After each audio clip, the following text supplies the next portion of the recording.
House of Delegates since 1994. She was elected Senate Minority Whip in 2009 and was the first woman in Maryland history to become Senate Minority Leader in 2011. Senator Jacobs is known for her outspoken advocacy for tougher sexual predator laws. In fact, she was the lead sponsor of the Maryland version of Jessica's Law, which required mandatory minimum sentences for child sex offenders.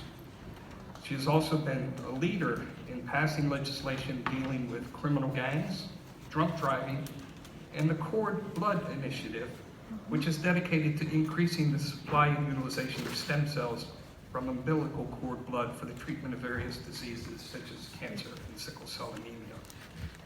She has also been a strong advocate for education, focused on active involvement of parents, the community, and teachers in the development of a sound educational foundation for our children. It's my honor to present Nancy Jacobs with the First Citizen Award.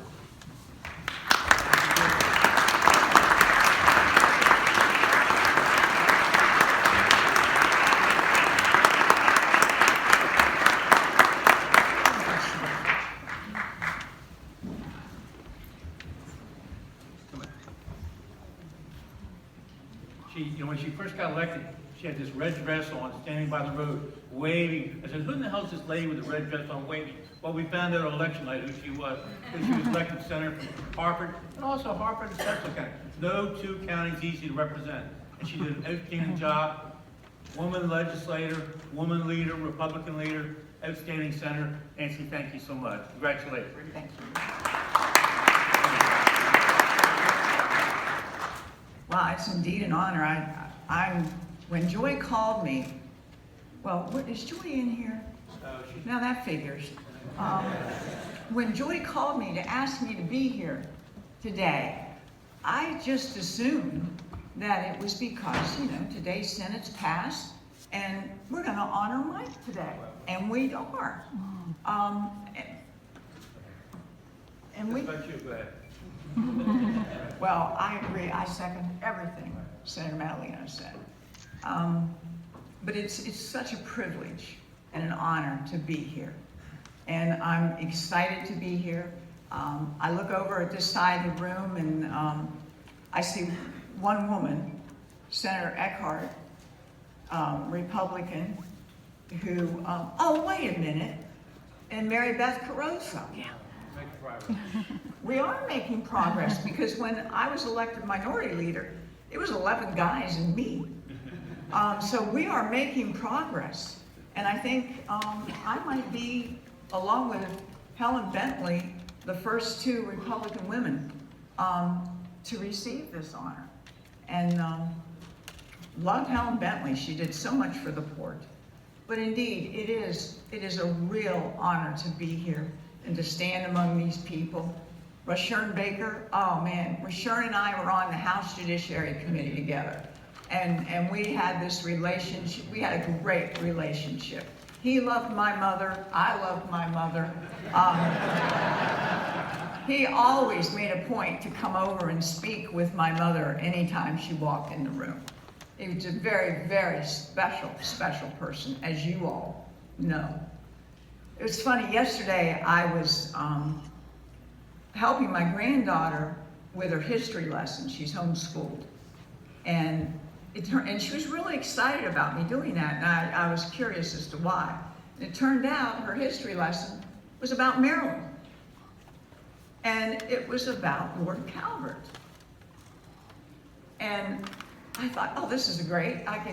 Well, no, I didn't have to really teach her anything. She knew it. She knew who all these people were and why they are on our walls. And that's because she was down here off and on for many years. And I think she learned some history lessons from you, Mr. President. And, this is such a great place, such a great place. And I am so honored.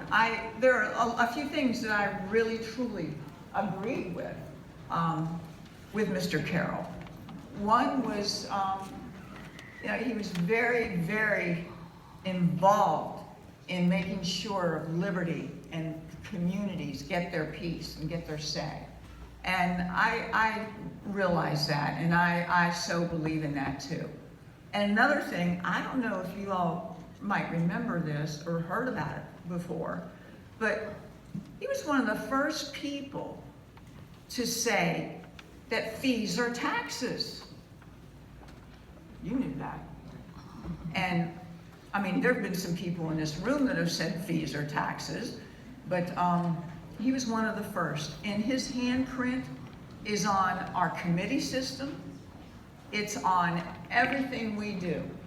It was about open debate and discourse, and he was a true leader in setting up Maryland government and helping the committee system and the Senate of Maryland. You know, this is a great honor to me. I'm flabbergasted. I was really shocked. My husband had to fly home. He has an important softball game today. He would have been here, but he already had a flight scheduled.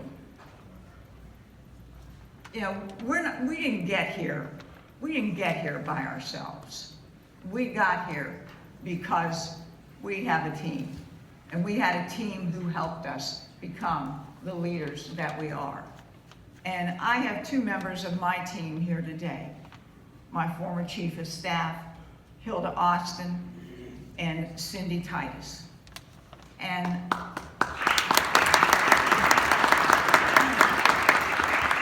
I first told them that they were coming down because we were going to go out to lunch today. And I promised that we will still do that. But again, Mr. Baker, thank you for that lovely introduction. I really do appreciate it. And thank you, each and every one of you. I've enjoyed serving with you, and it's nice to be back. Thank you.